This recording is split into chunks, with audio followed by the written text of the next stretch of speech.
Here we go. Good morning.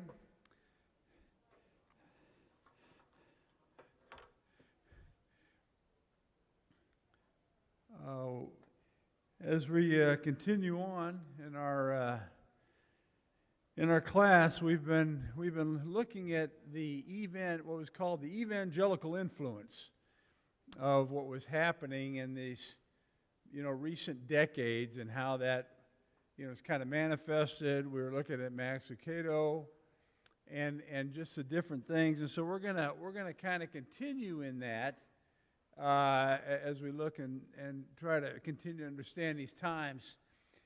And so traditional exclusive, and so in this regard, some people said, "Hey, wait a minute, what is going on? We shouldn't be doing this." And there was others that were embracing what was going on, and we looked at Lynn Anderson's comment that this kind of unifying and becoming one is what the origins of our restoration movement was all about in the first place. And he said we should rejoice in this. And so, like on anything, there's going to be a whole spectrum of way people look at it. And so traditional exclusivists viewed evangelicalism as a synonym for denominationalism, which was always the negative word. Traditionalist leaders have viewed Lucado and his ilk as outsiders since the 1990s because they would associate with the denominations, the others. Spiritual Sword editor Alan Hires unequivocally judged the Lucado path, the Jubilee path, the wineskins path, all lead to denominationalism and the abandonment of the plea to restore New Testament Christianity. And so Hires is looking at this, as many did, through this idea, not necessarily of directly of Christ or things like that, but of, hey, this isn't what our original plea was. And then so the question is, should that necessarily be so? I always got to turn it on, don't I? There we go. Mac Lyon, another traditionalist, condemned the 2004 Oklahoma Christian University lectureship, which that year was titled "The Kingdom of Inclusion," for embracing too many as eligible members of the church. Lyon viewed the event as extremely divisive and judging that OCU is no longer associated with the church. And so there are those that got all upset because of what they're talking about in their lectureship. Traditionalists retained the vision of the Church of Christ as the one true church, and they had little patience for those who sought to change that exclusivist ecclesiology. There's one of those big words again. And ecclesiology is a theological term as applied to the nature and structure of the Christian church. And so if you remember, perhaps growing up, you would often hear many sermons on the church and so on and so forth. That would be under that heading of ecclesiology. Just for our knowledge. Sorry, I know you'll remember that after lunch, right?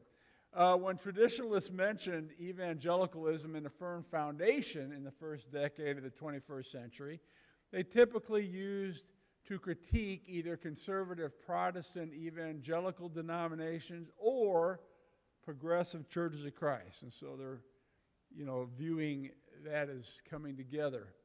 Lindell Mitchell explained in detail the problems with progressive leaders in 2000, including ECU President Royce Money's cooperation with the denominations. And so you see at the universities, they're talking with others, and that's getting them in bad light. Leonard Allen's The Cruciform Church, which was a very significant book, and it's a very good book. Max Lucado's endorsement of the Sinner's Prayer that we talked a little bit about last week, and then Carol Osborne's The Peaceable Kingdom, and I am not familiar with that book. He concluded that the fruit of their efforts are distress, discord, division, and denominationalism.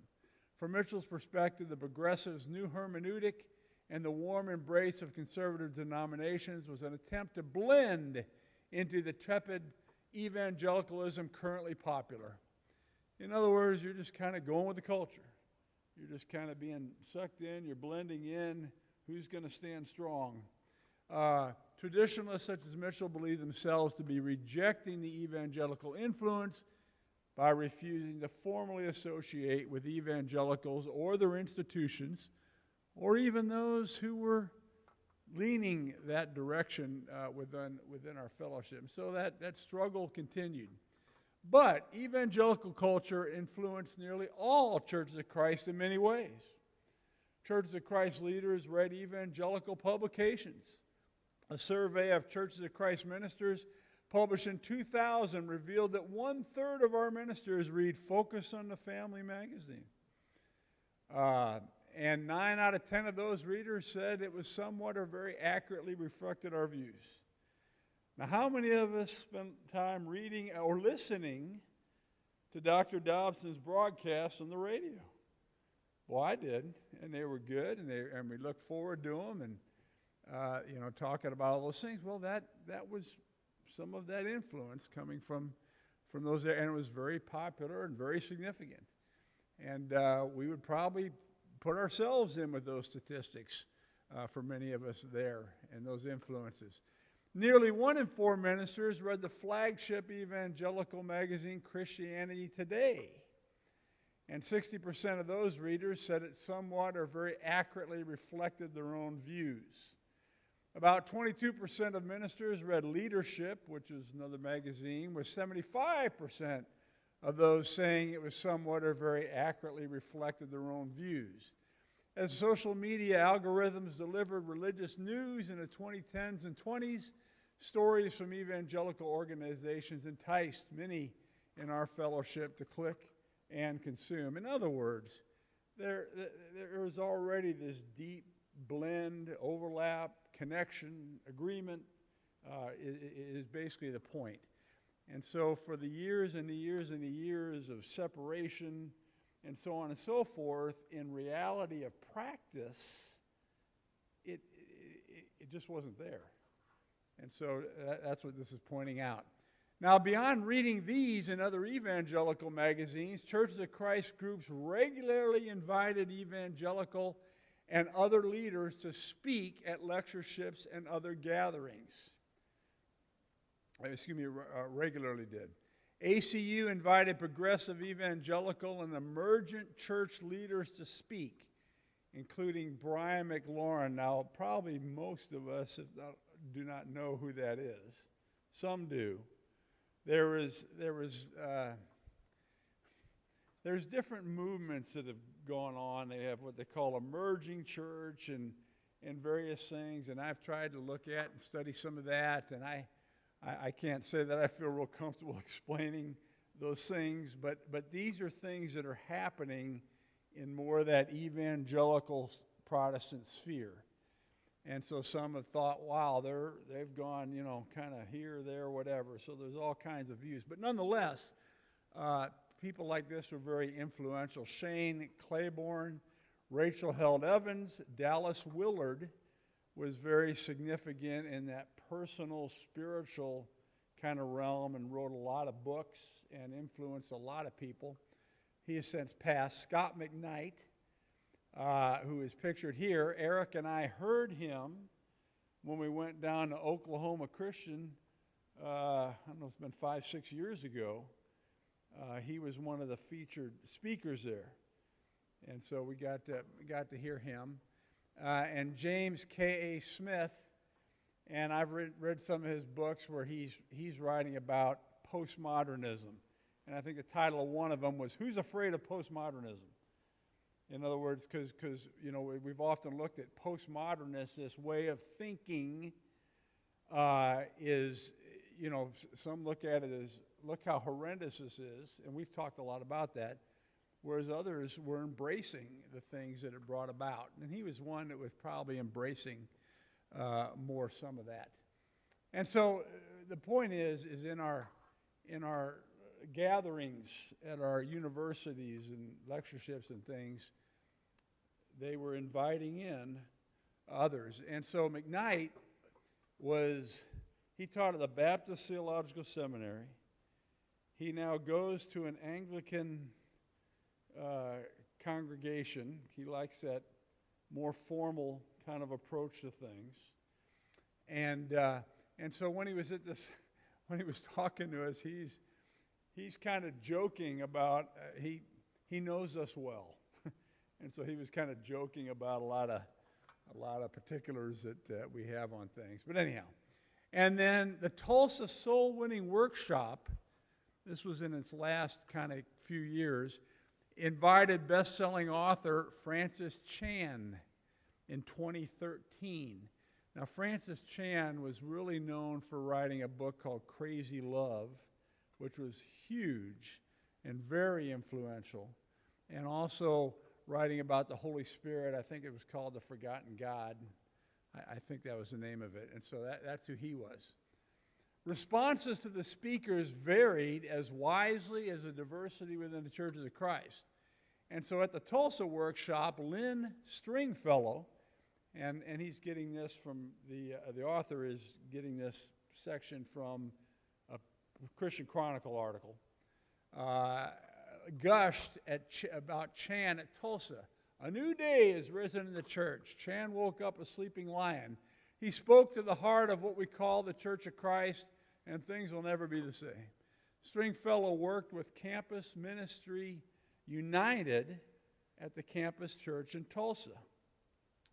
And Campus Ministry United is what our Crossings congregation in Wentzville that's what they're involved with, that organization, which has now changed its name, I think, to Antioch Collective, but I'm not positive of that, but I think that's the case.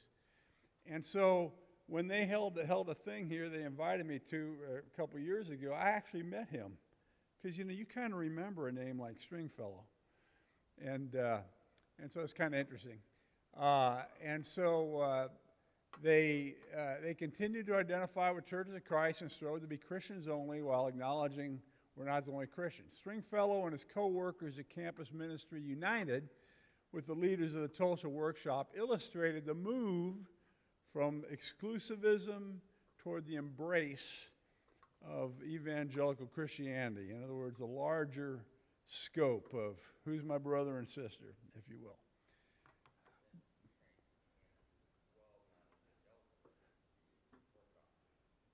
Okay.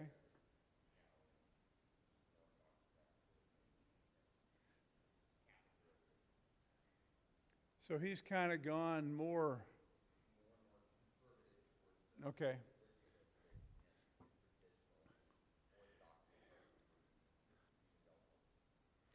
Now, what Daniel's bringing up, and I don't know if you could hear what he said, he said Francis Chan has moved from this broader evangelical into what's called orthodoxy, which is kind of the Eastern Orthodox and some of Catholicism.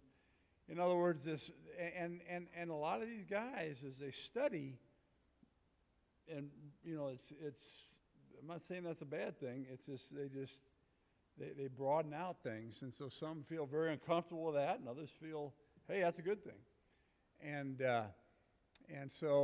if you read articles, contemporary articles about things, supposedly the Orthodox churches are attracting a lot of young men. Again, whatever the details of that is or what that means. And so, but anyhow, thank you for that. But Glenn Landrum of the Woodland Church of Christ in Sumter, South Carolina, disagreed. When we bring in those from the outside to teach us what and how to do, we invite apostasy. And so the old understandings of, this is not right, we're doing it right. And if you're starting to get fellowship with them, then who knows all the problems, the slippery slope and so on. Russ McCulloch, minister at the Archdale Church of Christ in Charlotte, North Carolina, was mortified at even contemplating McLaurin's appearance at Abilene, Pepperdine, Zoe conferences, and wineskins. We'll talk more about this in a minute. McCullough's book was titled Emerging Toward Apostasy. and captured the view of many traditionalists. Emergent, postmodern, and evangelical influence would lead churches of Christ down the pathway to apostasy. And so people are viewing change that's going on as a very terrible thing, because the idea any movement from what we've had, because we've established it and got it right, that any movement is bad. And there's others that were embracing these questionings and these challenges and this relooking and reordering some things. And so again, you got the wide spectrum.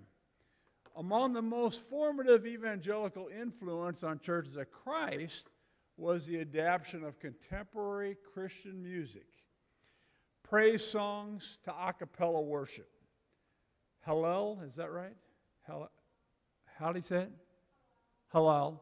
Music produced a cappella versions of contemporary Christian music songs throughout the 90s and the 21st century. Further, in 1997, a worship team named Zoe Group formed to help introduce new contemporary songs in a cappella churches. Now, this is some things that some people know a lot about, and some of us, a song's a song's a song, you know, and so people are all over. However, and I actually looked up some of this, and I'm going to do a really bad job explaining this, but Christiana and Gary are here to get me straight in my explanation. Is that you have hymns, and there's contemporary Christian music, which isn't necessarily hymns. Now, for the vast majority of us, we would look and say, what's the difference? Well, there are differences, whether to degree or whatever. Some people make a big thing about it, others don't. Hymns were traditionally thought of as having a deeper theology and a depth to things, whereas contemporary songs tended to be a little more, and Edwin could help us on this too, as I'm trying to explain these things for the novices out there. And so what was happening is that, if some of you may remember this, you know, that they had what they called the worship wars that were taking place in the 90s and so on. And so the introduction of a lot of these newer songs were, some derogatorily referred to them as 7-Elevens. 7 words sung 11 times. And of course, that was very different than a hymn. Okay, so you know what I'm talking about. Okay, that was viewed very derogatorily. Instead of seeing that maybe there's some value in this too, it was because it was different. It was part of the big issue. And so it tended to be a little more tapped to the emotional part of us, as opposed to the more cerebral, and us being the rationalist, empirical, enlightenment people that we were. That was kind of hard. So there was a lot of stuff that went on with that. But anyhow, that's what this is talking about. And some embraced it, and you know, we're kind of at the point now where it's already done the upheaval, and it's kind of settled in. And so, because a lot of the songs we sing now would be part of the CCM, if you will, contemporary Christian music, and we don't think anything of it. And so usually the problem is not always so much what's being done, but the transition is often difficult. But anyhow, the Zoe Group, now they were a Church of Christ, okay, and what they tried to do was they tried to rewrite. And so contemporary Christian songs were often meant for a performer, you know, like what you're hearing on 99 on the radio. And those don't always transition over well into what we think of as congregational singing, where you have your verses, and each verse is of the same musical inclination. You can see I'm real musical, and get my terms right. And so we can often pick up on that, and we're good with that. Well, sometimes these other songs, they don't work that way. And that's not good or bad, it's just it doesn't work that way. And so what groups like this did was to get what they felt was the really good message that was in these songs, that they would have to reorganize them, structure them, arrange them, whatever the phrase is, so that it could work out better in a congregational setting. And so that's what this group was. And the Zoe group released an album almost every year in the first 2 decades of the 21st century, introducing contemporary Christian music, worship, theology, and gestures to the churches of Christ. The Zoe group wrote fresh and new songs for a cappella, but they also adapted contemporary Christian songs. For example, You Are My King, Amazing Love became a hit praise song in 2001, and they composed an a cappella version of it the same year. When Chris Tomlin's How Great Is Our God rang out in the evangelical church world in 2004, the Zoe group made an a cappella version of that. And so anyhow, that's some of what was kind of going on in this. The Zoe group sold arrangements and shape notes, because when we have the songs up there, not just the words, we got the musical stuff. Some people really like that, and they go, how can you sing without it? And we've had those debates. And the rest of us, well, we just go along because we don't know what that means. Okay? And so, and it's not one's right or the other's not. It's just, and so there was a need for that, certainly in our fellowships. The emotive aspects of contemporary Christian music worship, such as closing eyes, raising hands, clapping while singing, came into churches of Christ with that evangelical music and theology. And so that created, issues and problems, because there would be some that would take the passage that everything should be done in order, that very subjective phrase, and apply it to whatever they wanted, as saying, you shouldn't do that, or, and so on. And so, nonetheless, Hallel Music and Zoe Group were 2 of those that set to do that. And then, Keith Lancaster's group, a cappella, that he had, certainly contributed to those things, and so on. Traditionalists did not typically consume evangelical music during worship, though most were exceptions. Most traditionalists continued singing in traditional hymns, though they also wrote new ones. And the nonprofit Symphonia was founded in 2002 to compose, publish, and promote hymns for congregational worship. Symphonia published psalms, hymns, and spiritual songs in 2012, a hymnal that included innovative features and tools, as well as 250 new hymns. And so there's feeling that, well, whatever that hymnal is, that's not good enough or right, and there's a lot of different hymnals out there. Now, to understand evangelicism as a culture of production and consumption, we also have to understand the profound political implications. And we see that currently in society, and it's just us. And so evangelicals continue to be at the forefront of the religious right. As we know, we've always seen on TV, it sounds like most in congregations, not all, many, tended to vote more toward what they would call the right. We remember back in the 70s and 80s, the moral majority, Falwell led that group. That would be along these lines. And so you see them when they're dissecting who's voting for who on election night. They break them up into these kind of things, and so this is some of what it's talking about.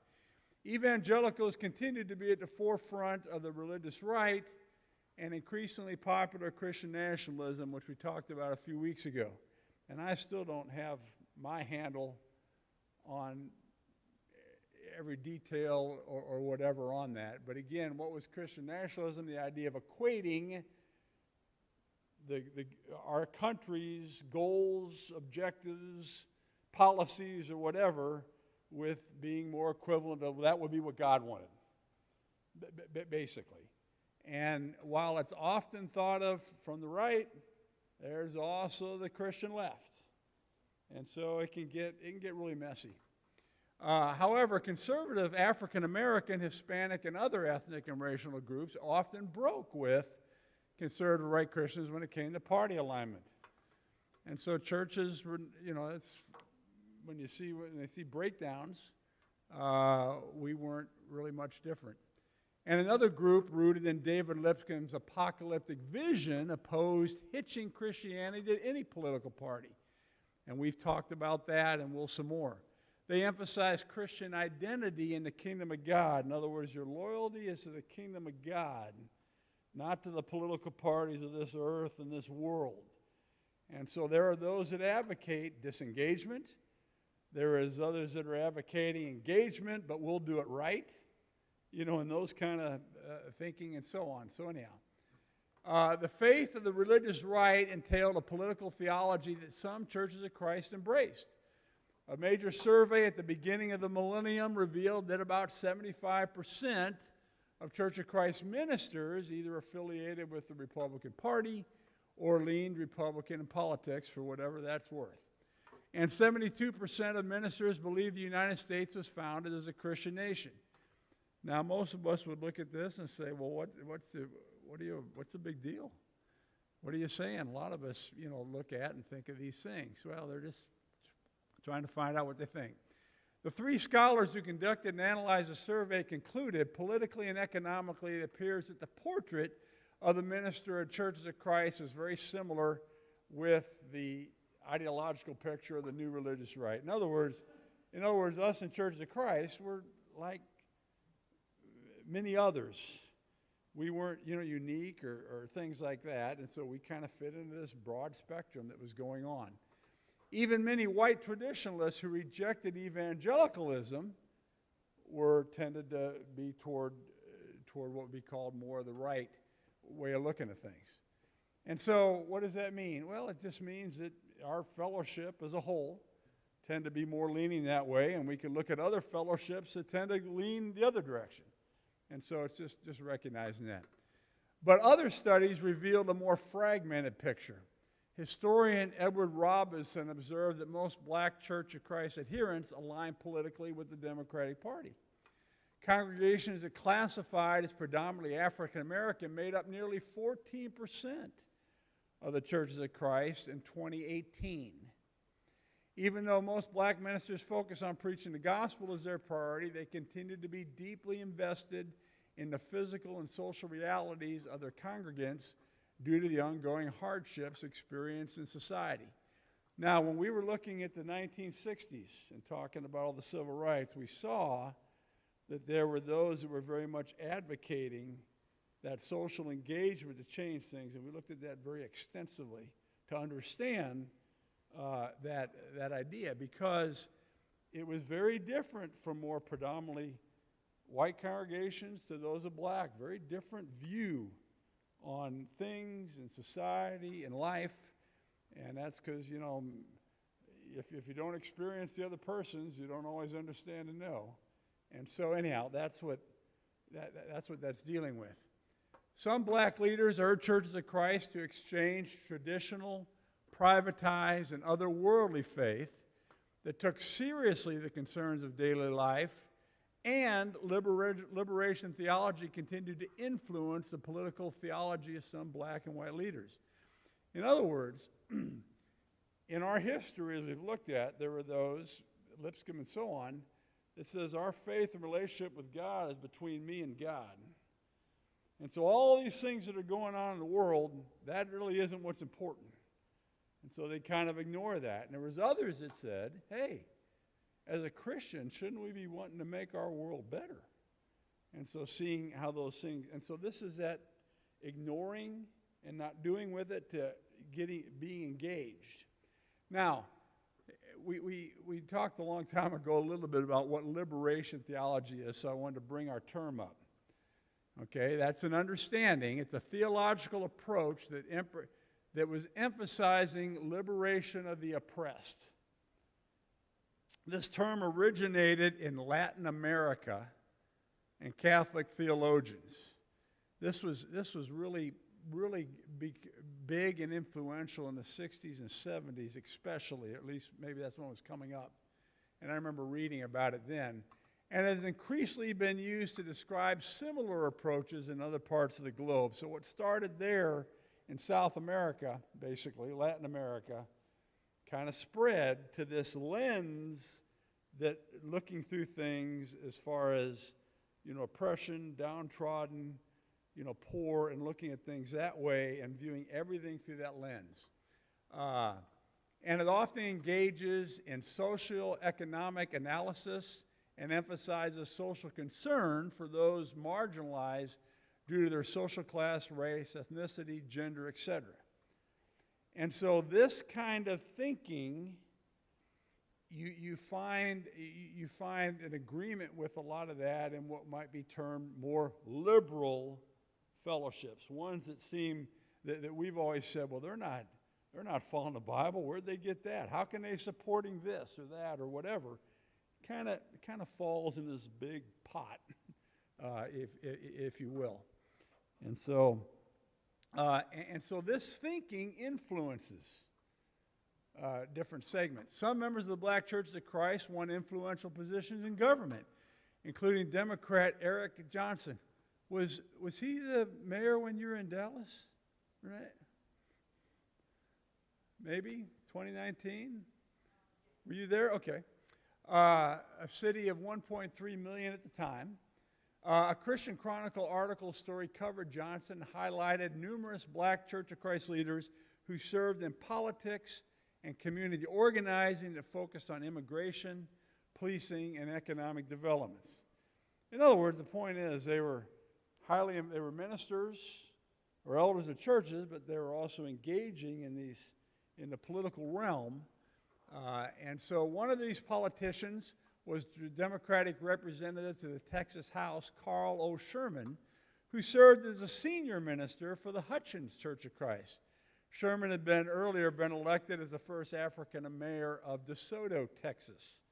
Is that a suburb of Dallas or no? Kind of not a suburb. It's part of it. Okay. So close. Close in the area. And so again, just illustrating, there were those that were people of faith that were deeply engaging into these things. Church of Christ preacher John DeBerry Jr. illustrated diversity within the Black Church of Christ on multiple fronts. DeBerry was a fixture at polishing the pulpit. Now, as we mentioned before, polishing the pulpit is a gathering. I don't know if it's just yearly or if it's a couple times a year. And it's more in what would be considered the very conservative, traditionalist wing of Churches of Christ. And they often gather in Branson, though I think they go other areas. And it's a big gathering. And so that's what that meeting is. And he received Polishing the Pulpit's Lifetime Service Award 2017 and served as a trustee at Freed-Hardeman University. DeBerry served 13 terms in the Texas House of Representatives until the Democratic Party in Tennessee voted to remove him, in part due to his opposition to abortion and LGBTQ rights. And that made national news a few years ago when that was going on. DeBerry ran as an independent in 2018, losing the 29-year-old Torrey C. Harris, a bisexual black man representing the young progressive movement. And again, we see these things playing out as you watch the news at night and other things. Some quantitative studies that assessed ethnically diverse people in the pews also revealed political variety among Churches of Christ. The Christian Chronicle covered Pew's religious landscape study that surprised some white leaders. The survey revealed that 39% of Churches of Christ adherents identified or leaned Democrat. Another 11% indicated no political preference. These numbers signify the survey's inclusion of more racial and ethnic groups than the 2000 survey cited earlier. In other words, Churches of Christ are more diverse than certainly they were at one time. And so what does that mean? That means we got different views, different thoughts. And so, one has to look at that. And so there's been those that have said one should speak more politically, and there's those that said don't do that. And so what are we as in Christ supposed to be if we're thinking that we're to be unified and bringing together the things that are not, as it says in the Scriptures, it's kind of hard if you're taking positions on some of this, meaning up front. That doesn't mean we don't have positions. It just means that in here, that shouldn't necessarily be the place. At least that's our thought. Pew survey includes 16% African Americans and 10% Hispanics adherents in Churches of Christ. Although the 206 independent Spanish-speaking congregations by 2018 accounted for only 15,000 adherents, they were the third largest racial, ethnic, cultural group in the Churches of Christ. And groups who did not identify as white were much more likely to identify as Democrat, making Churches of Christ diverse in terms of partisan identification and political theology. In other words, there's a lot of different thought. And we're probably no different here. Now, what percentage, what amount, who knows? Not interested. We should just realize.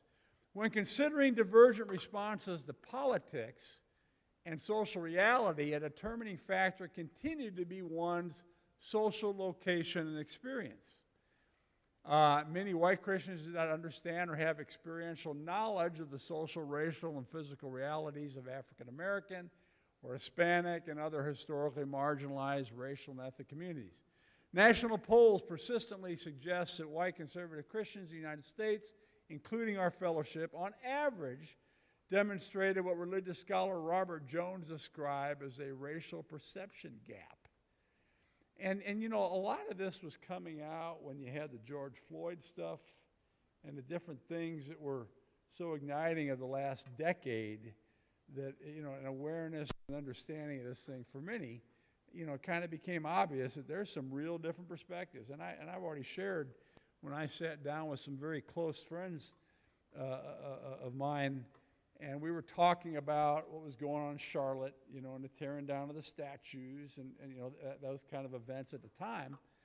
And, you know, one can think differently on those things, you know, whereas some say, why are you tearing the statues down? Because that's history, and we should learn from that, and so on, is how at least one of the arguments, of probably many went. Well, then to hear from some friends that I'd known a long time, that they said, do you know what painful things come to mind for us at some of those things, and just it helped me to see that there's other perspectives from people I deeply loved and cared about and had relationship with, and I'd known them 40 years and didn't realize, we didn't have that talk. We just never went there. And so just having that helped me to understand another perspective, and that's what this is kind of referring to. So a lot of that came out probably because it was forced on us. You know, things were going on everywhere around us. How do you understand that? How do you explain that? And so again, the point is trying to get understanding. That is, they perceive social reality in starkly different ways than did other racial and ethnic groups. Studies showed that no racial religious group perceived the world more differently than black people in the United States than white evangelicals. In other words, there was this perception, like, what are you talking about? What's the big deal? Why? Well, that was the problem. Black minister Jefferson Carruthers, who I think is in North Carolina, was dumbfounded that white leaders would repeatedly invite right-leaning politicians and pundits to speak at Faulkner without seeking input from African Americans who attended the school. Faulkner is in Alabama, I believe. And so we just see these things that were not resolved in the 60s. Some people have said, well, that was all done in the 60s. Why don't you? Well, now, that doesn't mean some people don't take it and run with it and going too extreme the other way or things. I don't mean that, but nonetheless, you get these challenging things. Despite the shift of white Churches of Christ to ally with conservative Christians in politics and culture throughout the 20th century, by 2000, most Churches of Christ have retained the tradition of not displaying national symbols such as flags in our buildings. And the terrorist attacks on 2001 began to change even that vestige. And so what about the American flag?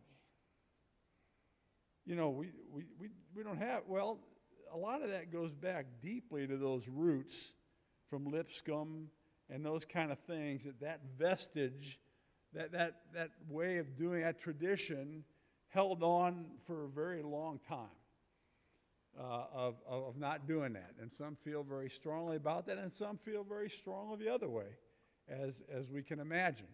Well, we all remember 9/11, or most of us do. And so that was quite a time.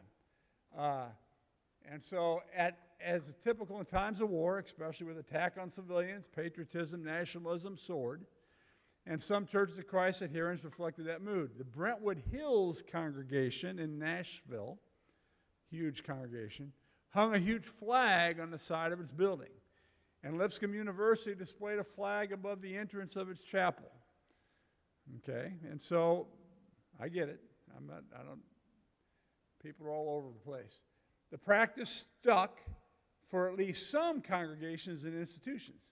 In a small informal survey in 2010, Doug Foster, who's one of our scholars at Abilene, found that 20 congregations, 20, that's not very many, in 11 states had U.S. flags in their worship spaces. On the 10th anniversary of 9/11, the Christian Chronicle devoted stories to 9/11, including their own half-page ad with a picture of the U.S. flag and the World Trade Center towers, and a message that the Chronicle celebrates men and women of the military and salutes their dedication and sacrifice. Also on the 10th anniversary, Pepperdine displayed 2,997 flags, which was the amount of people that died on that day. And that continues. And here I was able to find pictures of this. And I guess they continue, maybe yearly, in doing that. So that's out of Pepperdine.